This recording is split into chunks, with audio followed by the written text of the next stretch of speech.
ورحمة الله وبركاته.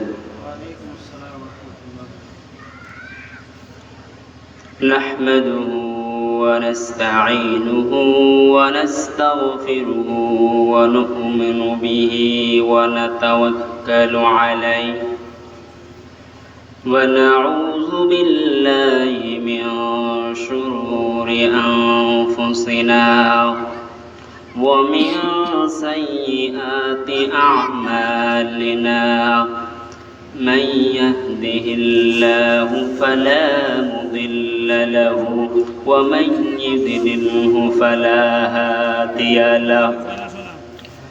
ونشهد أن لا إله إلا الله وحده لا شريك له ونشهد أن محمدا عبده ورسوله. أما بعد فأعوذ بالله من الشيطان الرجيم. بسم الله الرحمن الرحيم. وقال تعالى في قرآن المجيد: يا أيها الذين آمنوا توبوا توبة نصوحا. وقال تعالى في قرآن المجيد: توبوا إلى الله جميعا أيها المؤمنون لعلكم تفلحون. وعن أبي هريرة رضي الله تعالى عنه قال: سمعت رسول الله صلى الله عليه وسلم يقول: والله إني أستغفر الله وأتوب إليه في اليوم أكثر من 70 مرة أو كما قال عليه الصلاة والسلام.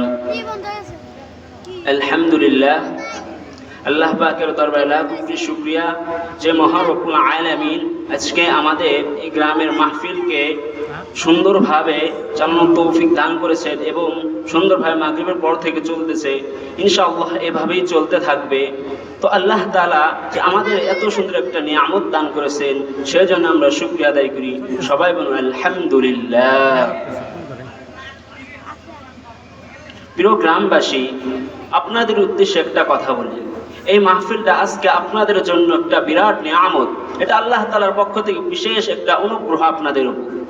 তাই আমি বলি, এদিক সেদিক ঘোরাফেরা না করে মাহফিলের প্যান্ডেলের মধ্যে এসে দ্বীনের যে আলোচনাগুলো হয় সেগুলো শুনে তার উপর আমল করতে পারেন, এরকম একটা নিয়ত নিয়ে মাহফিলের প্যান্ডেলে চলে আসুন। কারণ এই মাহফিলটা আগামীকাল থাকবে না, গতকালও ছিল না, আজকে আছে। এটা আপনাদের জন্য একটা বিশেষ নিয়ামত। কারণ এখানে অনেকেই বসবে এবং দ্বীনের আলোচনা করবেন, প্রত্যেকেই দ্বীনের বিষয়ে কথা বলবেন, প্রত্যেকেই আল্লাহর বরত্ব নিয়ে আলোচনা করবেন। এই দুনিয়া থেকে কিভাবে চললে পারে দুনিয়াতেও সফল হওয়া যাবে, আখিরাতেও সফল হওয়া যাবে, সেই আলোচনাগুলি হবে। তো প্রিয় উপস্থিতি, আমি যে আয়াতখানা তেলাওয়াত করেছি, আল্লাহ চাইতো উক্ত বিষয়ের উপর কিঞ্চিত আলোকপাত করিব। ওমা তাওফীক ইল্লা বিল্লাহ। আল্লাহ রাব্বুল আলামিন কুরআনে পাকের মধ্যে বললেন, তুবু ইলাল্লাহি জামিআন আইয়ুহাল মুমিনুন লাআল্লাকুম তুফলিহুন। যে হে মুমিনগণ, যে তোমরা সকলেই তওবা করো যাতে তোমাদের জন্য সফলতা অর্জন করতে পারো, যাতে তোমরা সফল হতে পারো। আল্লাহ রাব্বুল আলামিন বললেন, তুবু ইলাল্লাহি জামিআন আইয়ুহাল মুমিনুন লাআল্লাকুম তুফলিহুন, যাতে তোমরা সফল হতে পারো, এই জন্য তোমরা তওবা করো। রাসূল সাল্লাল্লাহু আলাইহি ওয়াসাল্লাম হাদিসের মধ্যে ইরশাদ করেছেন, হযরতে আবু হুরায়রা রাদিয়াল্লাহু তাআলা আনহু বলতেছেন, আমি রাসূল সাল্লাল্লাহু আলাইহি ওয়াসাল্লামকে বলতে শুনেছি, সামিআতু রাসূলুল্লাহ, আমি রাসূল সাল্লাল্লাহু আলাইহি ওয়াসাল্লামকে বলতে শুনেছি, ইয়াকুলু ওয়াল্লাহি ইন্নী আস্তাগফিরুল্লাহ ওয়া আতুবু ইলাইহি ফিল ইয়াউমি আকসার মিন 70 মাররাতান। রাসূল সাল্লাল্লাহু আলাইহি ওয়াসাল্লাম বলেছেন, নিশ্চয় আমি তওবা করতাম দিনের মধ্যে 70 বার। আমাদেরকে তওবা করতে বলা হয়েছে। তওবা কেন করব? পৃথিবীতে নবী রাসূল ছাড়া যত মানুষ এসেছে সকলেই কম বেশি গুনাহ করে, কেউ গুনাহ থেকে মুক্ত নয়। কেবলমাত্র গুনাহ থেকে মুক্ত আল্লাহ তাআলার প্রেরিত রাসূল, নবী ও রাসূল, তাছাড়া সকলেই কম বেশি গুনাহ করে। এই জন্য এই গুনাহ থেকে তওবা করে দ্বীনের দিকে ফিরে আসার জন্য আল্লাহ রাব্বুল আলামিন পদ্ধতি শিখিয়ে দিয়েছে। আল্লাহ রাব্বুল আলামিন কোরআনে পাকের মধ্যে জানিয়ে দিলেন, মানুষকে লক্ষ্য করে জানিয়ে দিলেন, তুবু ইলাল্লাহি জামিআন আইয়ুহাল মুমিনুন লাআল্লাকুম তুফলিহুন। হে মুসলমান, হে মানুষ সকল, তোমরা সবাই জেনে রাখো, তোমরা সকলেই আল্লাহ রাব্বুল আলামিনের কাছে তওবা করো, যাতে তোমরা সফলতা অর্জন করতে পারো। রাসূল আরবি সাল্লাল্লাহু আলাইহি ওয়াসাল্লাম তার হাদিসের মধ্যে বলেছেন, আমি দিনের মধ্যে 70 বারেরও বেশি তওবা করতাম, 70 বার তওবা করতাম। আবার অন্য এক হাদিসের মধ্যে বলেছেন যে আমি দিনের মধ্যে 100 বার আল্লাহর কাছে ইস্তেগফার করতাম। ও মুসলমান, এখন জানার বিষয় হলো, যেই নবীর কোনো গুনাহ নাই, যেই নবী মাসুম, যেই নবীর আগে পরে সকল গুনাহ মাফ, যেই নবী কখনো গুনাহ করতেন না, ওই নবী যদি দিনের মধ্যে এতবার তওবা করতেন, এতবার তওবা করতেন, কারণ কি? মানুষকে উৎসাহিত করার জন্য। তার মধ্যে কারণসমূহের মধ্যে একটা কারণ হলো মানুষকে উৎসাহিত করার জন্য, দুনিয়ার মানুষকে এই মেসেজ দেওয়ার জন্য, ও দুনিয়ার মানুষ শোনো, গুনাহ যখন করেই ফেলেছো তওবা করে নিও। কারণ এই তওবার মাধ্যমেই তোমার সকল গুনাহ মুছে যাবে। সগীরা গুনাহগুলো ইবাদতের মাধ্যমে আস্তে আস্তে চলে যায়, কিন্তু কবিরা গুনাহ হলো এমন একটি গুনাহ, যেই গুনাহ তওবা ছাড়া মাফ করা হয় না। ও মুসলমান, এই জন্যই আল্লাহর রাসূল বলেছেন যে তোমরা তওবা করো, তওবার মাধ্যমেই তোমরা সফলতা অর্জন করতে পারবে। আল্লাহ তাআলা কোরআনে পাকের মধ্যে বলে দিলেন, হে মানুষ, তোমরা তওবা করো, তাহলে তোমরা সফল হতে পারবে। তওবা করে দ্বীনের দিকে ফিরে আসো, আল্লাহ রাব্বুল আলামিনের দিকে ফিরে আসো। এই দুনিয়া তুমি কতদিন বাঁচবা, তোমার হায়াতি বা কতদিন, তুমি যে তোমার জীবন থেকে এতটি বছর পার করলা, এখন তুমি নিজেই নিজেকে জিজ্ঞাসা করো, তুমি কি পরিমাণ গুনাহ করেছো। এই গুনাহগুলো যদি দুনিয়ার থাকতে তুমি ক্ষমা করে না নিতে পারো, এই গুনাহগুলো যদি দুনিয়ার থাকতে আল্লাহর কাছ থেকে মাফ না করে নিতে পারো, তাহলে তোমার অবস্থা কি হবে ওই কিয়ামতের দিন? ওই কিয়ামতের দিন ভয়াবহ সময় তোমার কি অবস্থা হবে? একটা বারো কি তোমার স্মরণ হয় না? একটা বারো কি তোমার মৃত্যুর কথা স্মরণ আসে না? ও বান্দা, তুমি গুনাহ করেছো, বুঝলাম মানুষ বলতেই গুনাহ করে, কম বেশি সবাই গুনাহ করে। এখন কথা হলো, গুনাহ যেহেতু করেছো, তাহলে আল্লাহর দিকে কেন ফিরে আসো না? একবার গুনাহ করে ফেলেছো, তওবা করে নাও। আল্লাহ জানায় দিয়েছেন, যদি কোনো বান্দা তওবা করে, তাহলে সাথে সাথে আল্লাহ রাব্বুল আলামিন তার তওবা কবুল করে নেবেন। যখন তুমি কোনো একটি গুনাহ করে ফেলেছো, যখন তোমার দ্বারা কোনো একটা গুনাহ হয়ে গেছে, ও বান্দা, তুমি সাথে সাথে লজ্জিত হয়েছো। কারণ নফসের মধ্যে, মানুষের নফস হলো 3 প্রকার। তার মধ্যে একটা নফস আছে নফসে লাওয়ামা, সেটা এমন একটা নফস, যখন কোনো বান্দা গুনাহ করে ফেলে, যখন কোনো মানুষ গুনাহ করে, তখন তাকে ওই গুনাহর প্রতি লজ্জিত করে, তখন সেটা বলতে হয়, তার সেটা এমনি মন থেকে বলে, হায় যদি গুনাহটা না করতাম, হায় যদি এরকমটা না করতাম, তাহলে কতই না ভালো হতো। মুসলমান, চিন্তার কোনো কারণ নাই। যদি তুমি ওই গুনার উপর লজ্জিত হয়ে আর জীবনে কখনো গুনাহ করবে না, সমস্ত গুনাহ থেকে তওবা করে আর কোনোদিন গুনাহ করবে না, এমন তওবা করতে পারো, তাহলে আল্লাহ তাআলা তোমার তওবা কবুল করে নেবেন। ও মুসলমান, একটুখানি খেয়াল করে শুনবা, যতদূর পর্যন্ত মাইকের আওয়াজ যায়, যে যেখানেই আছেন সেখান থেকেই খুব খেয়াল করে শুনবেন। ও পর্দার আড়ালের মা ও বোনেরা, খুব খেয়াল করে শুনবেন। আপনাদের দ্বারাই বেশিরভাগ কবিরা গুনাহ হয়, আপনাদের দ্বারাই গীবত হয় বেশি। খুব খেয়াল করে শুনবেন, এই গীবত এমন একটা গুনাহ, কবিরা গুনাহগুলো এমন গুনাহ, যেই গুনাহগুলো আল্লাহ রব্বুল আলামিন তওবা ছাড়া মাফ করেন না। তাই আজকে স্মরণ করে দিলাম, এই কথাগুলোর উপর আমল করার চেষ্টা করবেন, এতে আপনার জন্য ফায়দা রয়েছে।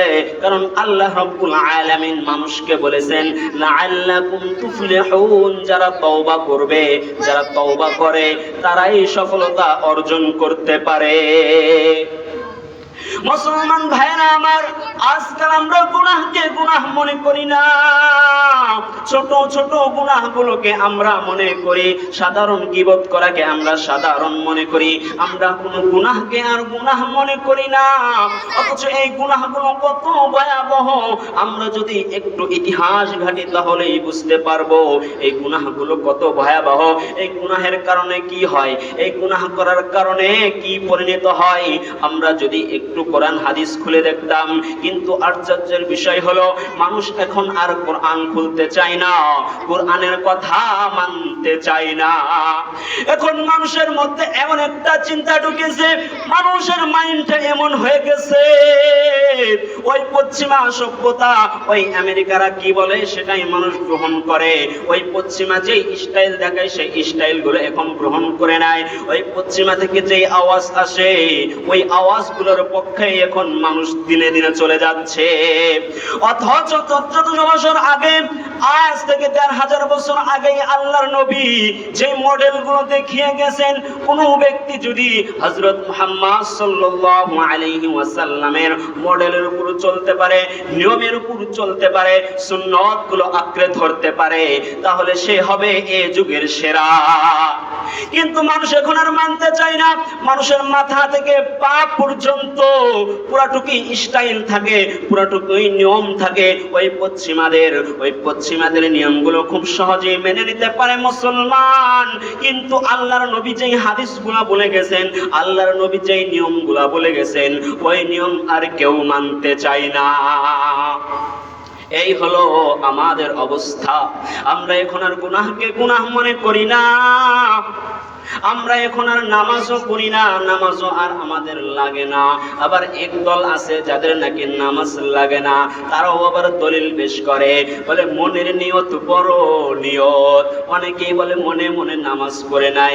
হায় মুসলমান, আমি তোমাদেরকে কি দিয়া বুঝাবো যে আল্লাহ রাব্বুল আলামিন যে কথাগুলো বলেছেন, ওই কথাগুলোর উপর যদি আমল না করতে পারো, তাহলে তোমাদের জন্য বড় ভয়াবহ অবস্থা অপেক্ষা করছে। ও মুসলমান, এখন আর আমরা গুনাহকে গুনাহ মনে করি না।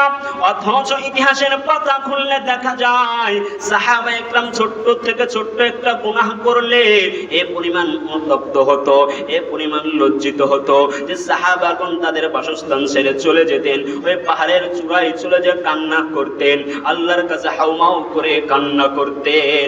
ও মুসলমান, আল্লাহর নবী সাল্লাল্লাহু আলাইহি ওয়াসাল্লাম যখন ওই মদিনা থেকে সকল সাহাবীকে নিয়ে যুদ্ধের ময়দানে চলে গেলেন, আর একমাত্র মদিনায় রেখে গেলেন হযরত সাহালাবাকে এই মদিনায় রেখে গেলেন। তাছাড়া সকল সাহাবী চলে গেছে যুদ্ধের ময়দানে, মদিনায় একাই হযরত সাহালাবা। তো হযরতে সালাবা শয়তানের ওয়াসওয়াসায় পড়ে এক মহিলার দিকে হাত বাড়ায়। হযরতে সালাবা হযরতে সাদ রাদিয়াল্লাহু তাআলা আনহুর স্ত্রীর দিকে হাত বাড়ায়। তার হাতটা স্পর্শ করার সাথে সাথে হযরতে সাদ রাদিয়াল্লাহু তাআলা আনহু হযরতে সালাবাকে বলল, ও সালাবা, তুমি তো বড় গুনাহগার হয়ে গেছো, তুমি তো তোমার ভাইয়ের আমানত রক্ষা করতে পারলা না, তুমি তো বড় গুনাহগার হয়েছো, তুমি তো গুনাহ করেছো। এই কথাটা বলার সাথে সাথে হযরতে সালাবার মনে এমন একটা দাগ কাটলো, এমন একটা লজ্জিত একটা অবস্থা চলে আসলো যে হযরতে সালাবা একেবারেই ভেঙে পড়লো। হযরতে সালাবা এখন শুধু বারবার ওই কথাটা মনে হয়। হযরতে সাদ রাদিয়াল্লাহু তাআলা আনহুর স্ত্রী যে কথাটা বলেছেন, এখন তাকে মনে হয় নিজে নিজে বলে, আমি বড় পাপী, আমি বড় গুনাহগার, আমি আর এই মদিনায় থাকবো না, আমি বড় গুনাহ করেছি। ওই মদিনা ছেড়ে চলে গেছে পাহাড়ের চূড়ায়। ও মুসলমান, খুব খেয়াল করে শুনবা, শুধু একটা মেয়ের দিকে হাত বাড়াইছে আর মেয়েটা বলছে তুমি গুনাহগার, তুমি তো তোমার ভাইয়ের আমানত রক্ষা করতে পারো নাই। এই কথাটার কি পরিমাণ তার উপর প্রভাব পড়েছে মুসলমান, কি পরিমাণ অন্তরে তাদের ভয়, আল্লাহর ভয় তাদের অন্তরে ঢুকেছে। ও মুসলমান, হযরতে সালাবা ওই পাহাড়ের চূড়ায় যায় কান্না করে, ও দয়ার মালিক, আমি বড় গুনাহ করেছি, আমি বড় গুনাহগার হয়েছি। ও দয়ার মালিক, তবু যদি আমারে মাফ না করো, কেউ মাফ করতে পারবে না। ও দয়ার মালিক, তুমি আমারে মাফ করে দাও। ওই হযরতে সালাবা পাহাড়ের চূড়ায় গিয়ে কান্না করে।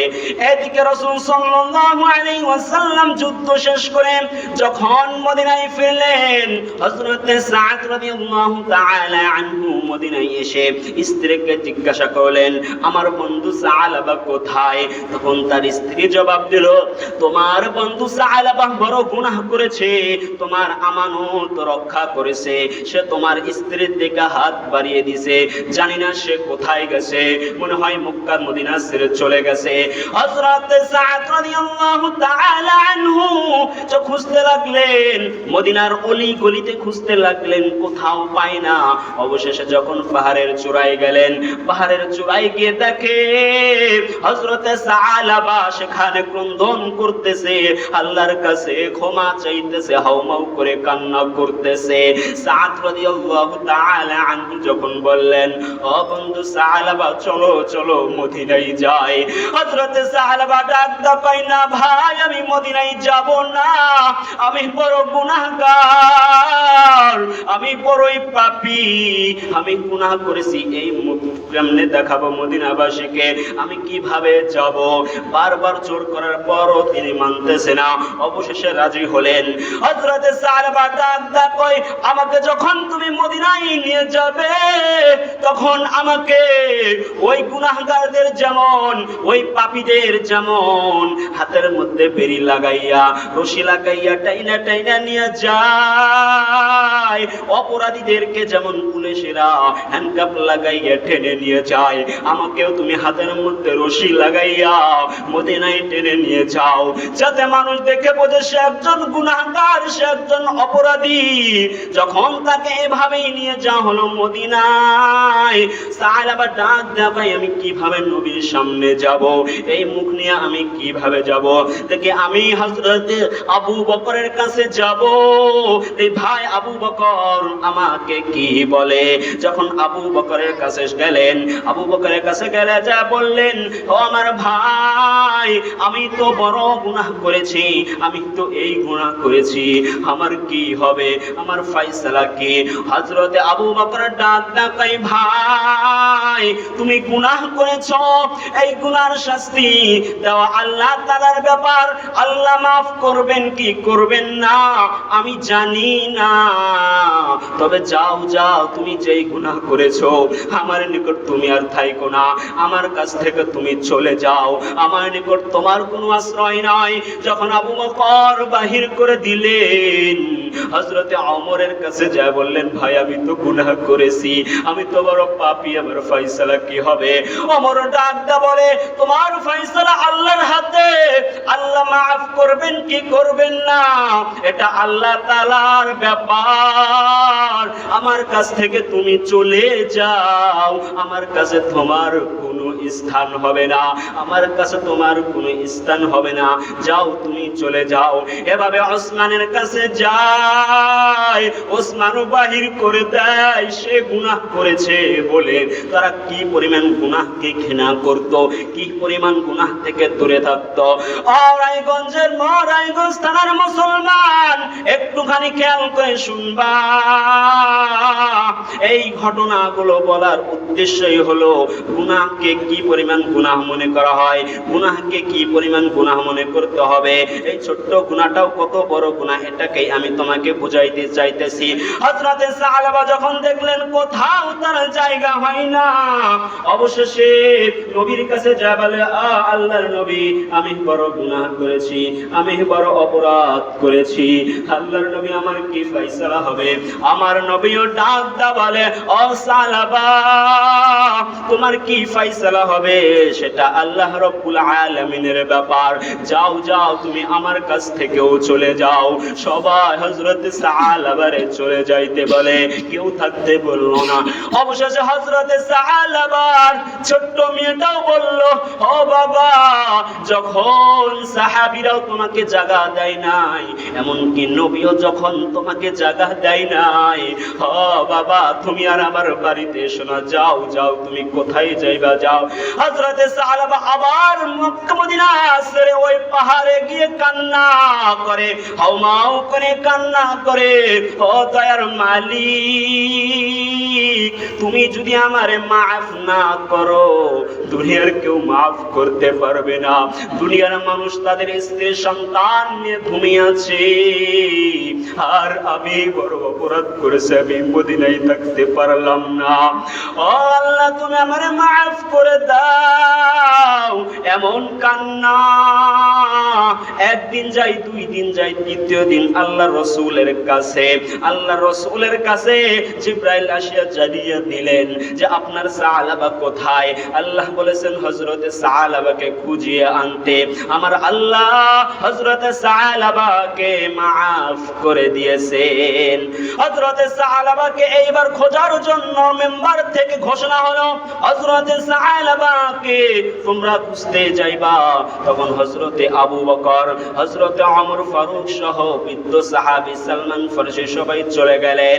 চলে গিয়ে খুঁজতে খুঁজতে খুঁজতে খুঁজতে ওই চূড়ায়, মদিনার পাহাড়ের চূড়ায় গিয়ে এক রাখালকে জিজ্ঞাসা করলেন, এখানে এমন এমন একটি লোক আছে কিনা, আমরা তাকে খুঁজতেছি, আমাদের সাহাবী, আমাদের ভাই হযরতে সাহাবা।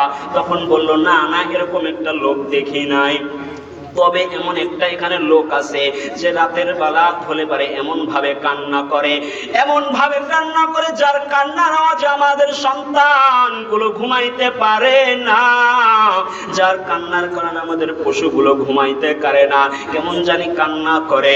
ওমর রাদিয়াল্লাহু তাআলা আনহু বলেন, কেই বা হবে এমন কান্না করবে? মনে হয় হযরতে সাহাবা। খুঁজতে খুঁজতে যায় দেখে এক কোণায় হযরতে সাহাবা কান্না করতেছে। যখন তাকে বলা হলো, ও ভাই চলো মদিনায় চলো, নবী তোমারে যাইতে বলছে, তোমার ব্যাপারে ওহী চলে আইছে। যখন তাকে নিয়ে মদিনায় আসা হলো, ওই মদিনায় ফজরের সময় মদিনায় সব সাহাবী পৌঁছে গেল। মদিনার সব সাহাবী যখন ফজরের সময় ইকামত চলছিল মসজিদের নববীতে, তারা সামনের কাতারে জায়গা পায় নাই, সবাই যখন পিছনের কাতারে দাঁড়াইলো, আল্লাহ রাসূল সাল্লাল্লাহু আলাইহি ওয়াসাল্লাম কোরআন তেলাওয়াত করতেছেন।